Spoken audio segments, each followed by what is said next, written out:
Hello, everyone, and welcome to Susan Ebert and Christina Hudson teaching you how to do your new ZipLogix TMS. TMS stands for Transaction Management Services, and this is the service that we are going to replace the DocuSign transaction rooms with. So without further ado, where do we go, Christina Hudson, to find this product? You start by opening your web browser and you type in ziplogix.com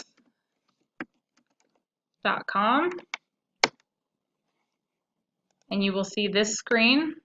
You click Login.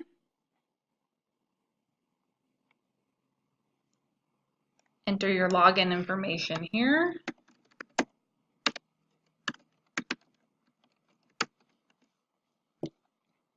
Sign In. Bam! It looks just like your ZipForms, but it is not. This is ZipLogix.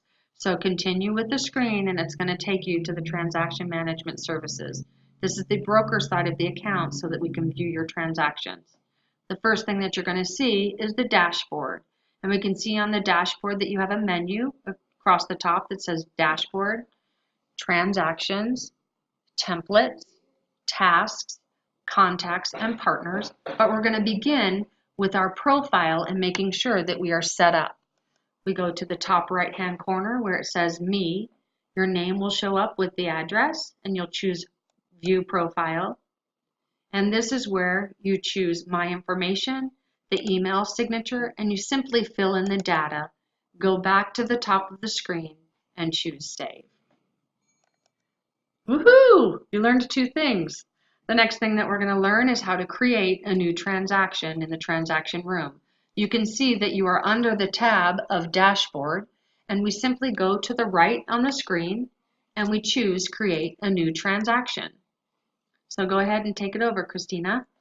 Then you select the type of transaction that you are going to be uploading. We're going to choose Purchase. You enter in the name of the transaction. Select the property type. Select template. Remember to please choose a checklist. Do not choose a template. We're going to choose buyer checklist. We're going to click Save. Now remember, we only use the checklists that are applicable to the situation. If it's a lease, you use the lease. If it is a buyer, you use the buyer checklist. If it's a listing, the listing checklist, an expired escrow, a canceled escrow, a listing, and choose the appropriate checklist so it will create the transaction and the placeholders where we're going to place all of the documents. The first screen that opens once you have done this is once again your dashboard to the transaction. We are now under the Transactions tab, and this has all of the data that you need to enter in for the property summary, for the property purchase summary, and the listing summary. We have to remember to go up to the top and to the left and fill in the buyer's information. And when we click on each one of the names, it will open up the screen to complete the data. And we save. Then we have a buyer 1, a buyer 2, or 3 or 4, our seller 1, 2, 3, or 4. We fulfill the listing broker, the selling broker, the escrow officer. The attorneys will not be applicable, nor will the appraisal company, but you will put in your home warranty company, your disclosure, title, and pest control, and choose Save.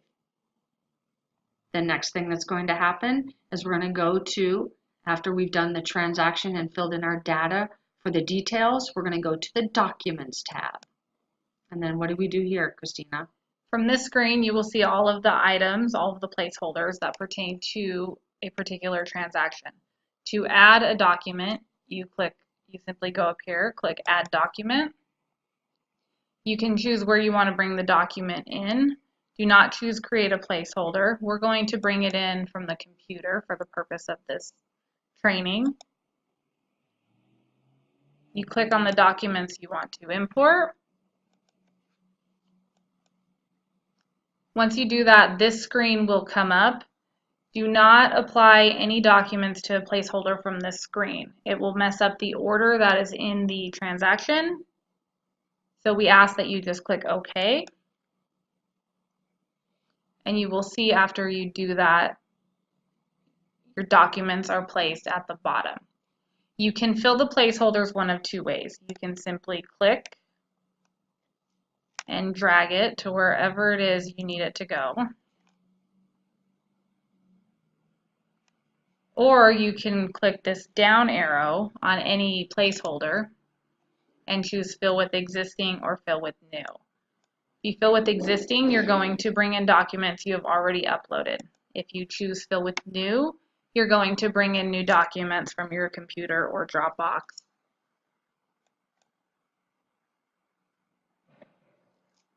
It's very simple and user-friendly. So if we have a document at the bottom and we want to split that document, we have to make sure that it's actually a PDF. We can't split a Word document. So can you show us how to take a Word document and turn it into a PDF? Yes, if you upload a Word or an Excel file into ZipLogix, it will ask you to download it in order to view it. To avoid that, you simply take your Word document on your desktop or within your computer. You can open it, choose Print, choose Microsoft Print to PDF or whatever PDF software you have installed in your computer, choose Print, and decide where to save it.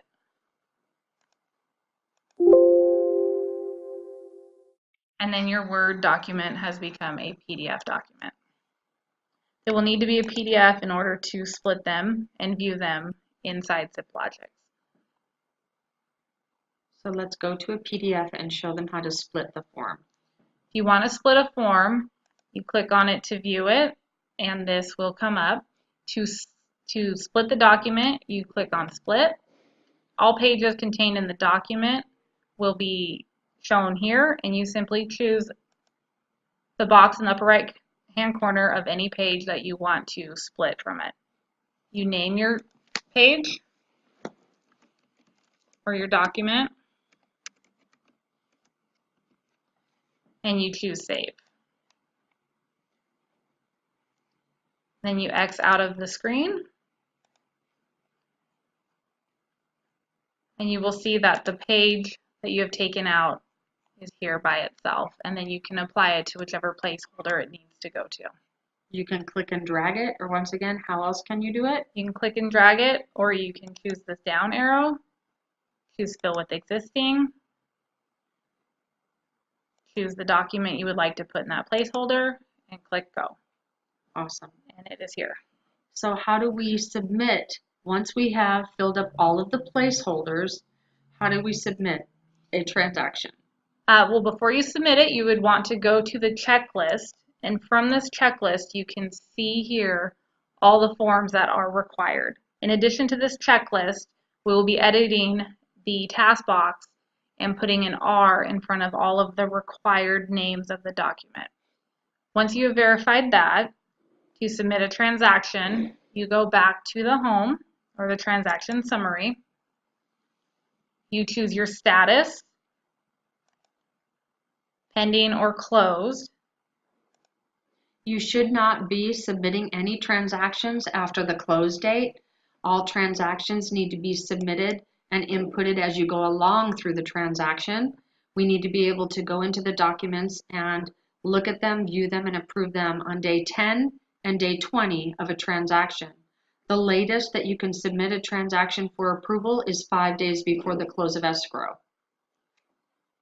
Then you select Set Approval. You choose Need Review. If there are any important comments that are pertinent to the transaction, you would enter them here, and you choose Apply. So what happens next? Once you've submitted your transaction for review, you can go to your dashboard, and here in your recent activity, you can see everything that has happened. And then where do they go to see how the transaction is in and whether it's been completed, denied, or approved? You would click on Manage Transactions, and in this screen, it will show you all of the transactions that you have going. Yellow means that it has been submitted for review. If it is green, it will show that it is approved. If it is red right here, it will show that it has not been approved. And this is one that has not been submitted for review at all. Awesome. I think it's pretty simple, pretty explanatory. We are not using this system for anything other than to hold the transactions for storage. And so I hope you found this video helpful. And if you need to replay it over and over again, you got another 10 minutes of coming in. Thanks for taking the time to learn it. And we hope you have a great time using the new system. Thanks so much, everyone.